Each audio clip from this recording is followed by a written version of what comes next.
mercredi 12 novembre était un jour exceptionnel pour les joueurs de World of Warcraft. C'est en effet dans la nuit de mercredi à jeudi qu'a été mise en vente la nouvelle extension du jeu, Wrath of the Lich King. Plusieurs magasins avaient prévu une ouverture nocturne ainsi que quelques animations pour marquer l'événement, et les fans se mettaient en condition pour le continent gelé de Norfandre avec une attente dans un froid glacial. Et à partir de minuit 1, des milliers de joueurs venus de toutes les contrées ont enfin pu accéder au loot épique, une copie du jeu, souvent accompagnée de superbes goodies. J'ai acheté le jeu normal, pas la version collector, et je suis reparti finalement avec un jeu de plateau assez énorme, en cadeau. J'achète l'extension, n'est-ce pas, et 2 figurines pour compléter ma collection. Ça se passe très bien, les gens sont très contents déjà d'acheter le jeu. Effectivement, ils viennent avec un ticket gagnant, parce que le ticket perdu, ils gagnent rien. Ils viennent avec un ticket gagnant qu'ils ont eu dans la file d'attente, et après ils ont un DVD cinématique, une version collector du jeu, ou des starter packs de Upper Deck, ou des jeux de plateau, World of Warcraft ou Warcraft 3, donc ils sont plutôt très contents, ils repartent avec le jeu et un goodies supplémentaire. Même si tout le monde n'aura pas réussi à se procurer une version collector, la joie se lisait sur tous les visages. C'est pas un jeu, c'est une émotion, c'est une suite d'émotions, c'est de la peur, c'est de l'envie, c'est de la joie, c'est l'esprit d'équipe, c'est le rire quand on part en instance, et puis qu'on meurt tous avec le sourire aux lèvres, alors qu'on réussit après des semaines après avoir foiré. C'est d'exultation, c'est la suite d'une longue quête d'espérance, de chacun jouer son rôle, chacun fait ses conneries, et puis on finit finalement par y arriver tous ensemble. On joue tout seul, on joue en équipe, mais on joue toujours avec les mêmes émotions qu'on a aujourd'hui, des émotions qu'on aura demain. Et pour moi, le synonyme du jeu, c'est, je sais pas si je l'ai dit, j'ai parlé d'émotions déjà. Moi, je suis pas partisane, j'aime pas trop quêter, donc j'espère que ce sera agréable, que ce sera joli, étonnant. Plein de petits familiers à gagner. Je suis une accro des familiers. Voilà, c'est tout. On savait qu'il y avait énormément de gens qui voulaient absolument jouer à la nouvelle extension de World of Warcraft. On avait fait le lancement l'année dernière sur Burning, donc on savait pertinemment qu'il y aurait beaucoup de monde. Et ça se passe exactement comme on voulait, c'est-à-dire il y a plein de gens qui attendent, ils sont contents, tout se passe bien. Voilà. Il était aussi possible pour les fans de rencontrer Michael Gilmartin, directeur des services plateformes mondiaux, et John Lagrave, producteur senior sur le jeu, afin d'obtenir une dédicace. Nous avons d'ailleurs pu nous entretenir avec ce dernier quelques heures avant le lancement. Wrath of the Lich King is our new expansion for World of Warcraft. It is an expansion that allows you to explore the frozen north of Azeroth, the continent of Northrend, wherein you'll be able to go to level 80. We've created a new hero class, so you'll be able to play the Death Knight, starting at level 55. We have a very unique and interesting experience wherein you'll first start out as a minion, a Death Knight of Arthas. Arthas is the king that we introduced in Warcraft 3. Who killed his father and assumed the throne of Lordaeron and then destroyed it. You'll be able to face Arthas in Northrend, finally challenge that very powerful, evil man, undead man in that world. We have a new trade skill, inscriptions, so you'll be able to apply glyphs now to your character that will enhance their talents and abilities. Inscribers can also make scrolls, which are a temporary buff for players. We have a new character customization called the Barbershop. So you can change hairstyles and facial appearance and all that. So you can customize the look of your character. We have an achievement system which allows you to track the success of your character. So you can see just what you've done in the world of Azeroth.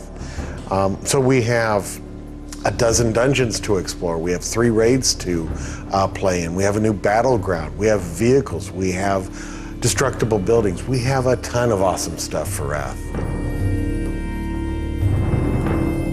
The Death Knight hero class, you start out as a level 55, and the way that's created is that you need to have a level 55 character on the realm.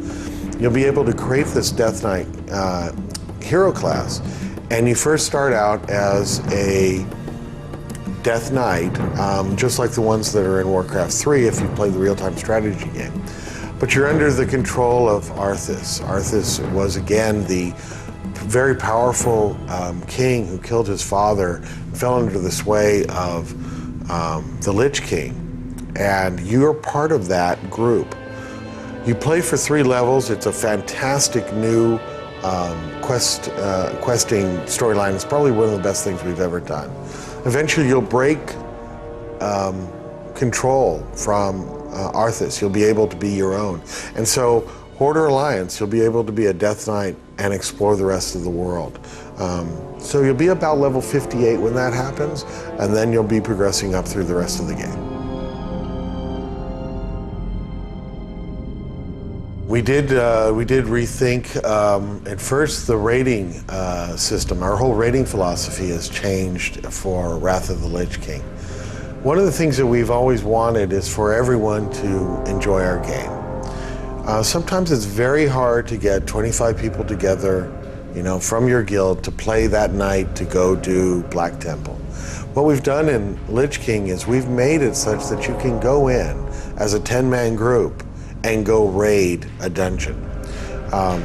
Now, the loot tables, what you get as rewards, are different from a 10-man versus a 25-man. The 25-man get some more better gear. But you as a player, if you're frustrated in it that you can't get enough folks together, you can now see that content. It's fantastic. We're wrapping up a storyline in Lich King, which is something that we started 6 years ago. It's a fantastic, interesting thing because everybody's wondered what has happened to Arthas. What has happened with the Scourge? What are they planning? We hinted at something that was going on with our Scourge invasion that we did a few weeks ago. Zombies suddenly flooded the world and you were infected. But you saw that the players and the healers actually were able to cleanse this plague from it. But that's Arthas, and Arthas is trying to exert his control upon the world again. So he's awoken from his frozen throne. He is awake and powerful, and he is trying to destroy all life on Azeroth. And that is your challenge as a player, is to go in, become powerful, and take on this guy. Wrath of the Lich King est une extension assez différente de la précédente, The Burning Crusade. L'ambiance est plus sombre et beaucoup d'éléments du gameplay ont été repensés. De la même manière, les quêtes présentes dans cette extension ont été travaillées pour dépasser les poncifs du genre. We have worked very hard on the quest system and we've tried to add a lot of new dynamics to it. Questing has always been a big part of World of Warcraft. In Wrath of the Lich King, we wanted to take it that much further. One of the things that we've added into the game is vehicles. And vehicles are used for all sorts of purposes, one of which is in PvP, we have a whole besiegement thing where siege weapons will be able to destroy a Titan stronghold. Well, in the quest system, we have all these fantastic vehicles, and we said, let's use them to our advantage. Let's do some amazingly interesting things with vehicles. So you're going to be able to drive vehicles through and do things like a vehicle is a dragon. You're going to fly through and fire breathe on a whole town and destroy it. You're going to be able to get into, as a quest, you're going to be able to get into a ship, get in a cannon and bombard a shore.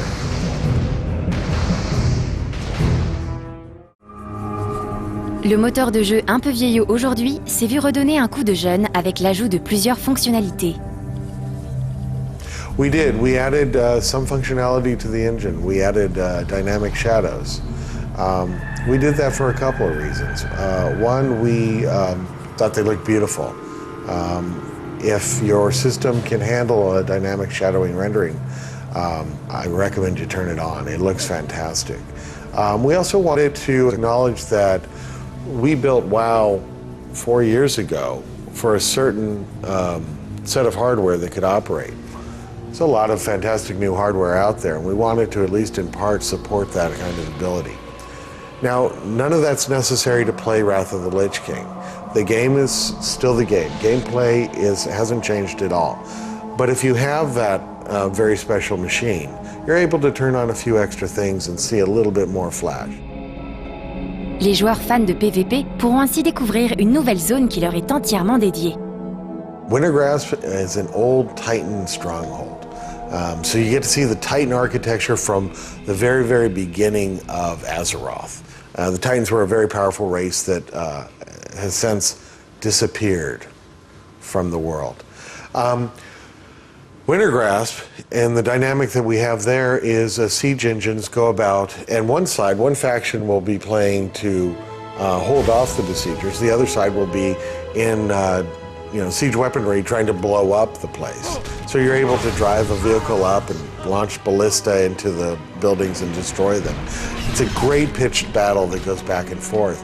The side that controls Wintergrasp, if they've destroyed it or they've held it off, gets a zone-wide buff. That is for the entire continent.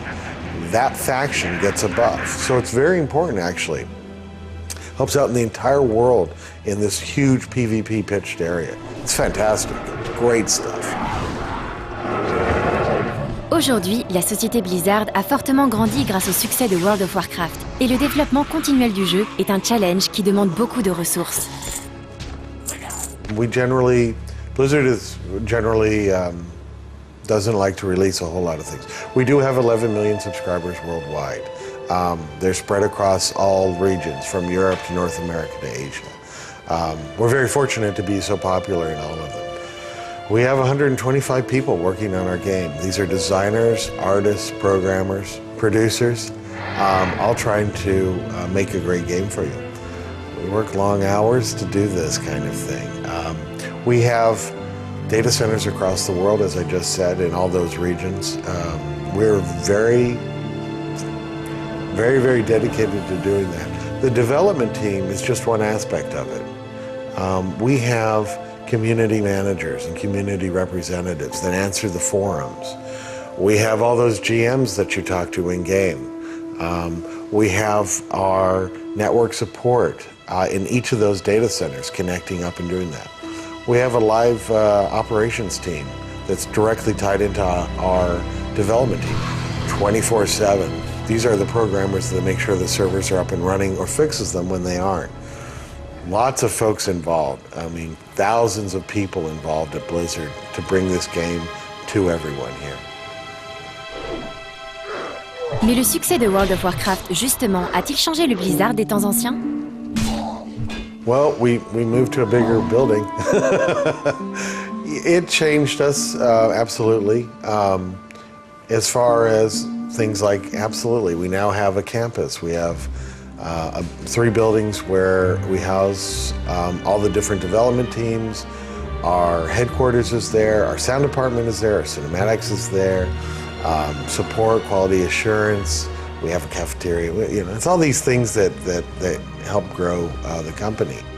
We've always tried to be very strong in supporting our games. We've always tried to patch them and break exploits that are being used, fix player imbalances, character imbalances, what have you. World of Warcraft really reinforced all that as well. That support was critical for the game. We knew that coming in. We didn't know to what extent that would be, and in turn that has been a huge part of it. We have hundreds and hundreds of game masters in Europe and in America and in Korea that are there to help. We didn't know how to manage those people. We never had done that before. That was quite a learning curve. And we certainly had stumbles as we did that, and I think we're much better now. Yeah, plenty of things like that where just the size, the dimensionality of World of Warcraft made it such that decisions that I helped make affect 11 million players, and I really need to think them through to make sure that I think it's the best thing for the game.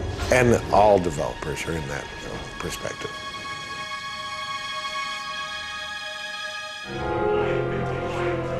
Blizzard, en tout cas, n'oublie pas les joueurs français, comme l'a attesté l'organisation en France à Paris du dernier Worldwide Invitational au début de l'été. So first thing is that on YouTube, immediately the films went up on the release of Diablo 3, and the reaction to that was fantastic. What I loved was the young French man who was filming it and cheering and screaming as he was filming it. So you really couldn't hear too much other than how happy he was. That was a fantastic reception that we got on Diablo 3, and I'm very pleased. It's one of the franchises that I think is fantastic. I love the game, truly love it. And WWI, I think, was very successful, as was our last BlizzCon. We think we showed a lot of fun stuff for our fans, and we were so pleased with the turnout. we hope to do lots more of those. So yeah, fantastic stuff.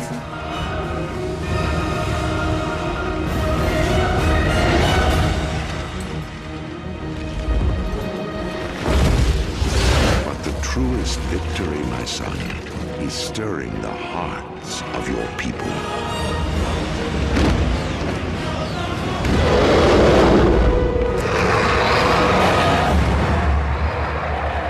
I tell you this, for when my days have come to an end, you shall be king.